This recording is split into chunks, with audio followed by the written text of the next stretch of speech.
Charcoal is one of the most expressive and forgiving mediums for doing portrait drawing. Combining willow charcoal for soft structure and mid-tones and soft charcoal pencils for doing detailed work is ideal for beginners. I am going to take you stepwise to do a portrait drawing.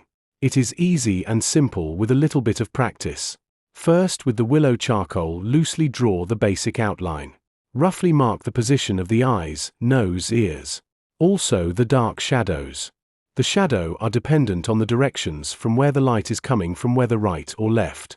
Away from the light source, the shadow will be darker. Once the basic drawing is done, then you should smudge it either with your finger as I do, or with tissue paper or tortillon. The next step is to use the eraser as a drawing tool and do highlights. Gradually use the eraser to shape the portrait, lighten some of the darker areas. Show the highlights, shape the eyes, nose, etc. You will appreciate this skill by watching the portrait drawing. Once this is done, you will take the soft charcoal pencil. The pencil should be sharpened to keep the sharp point.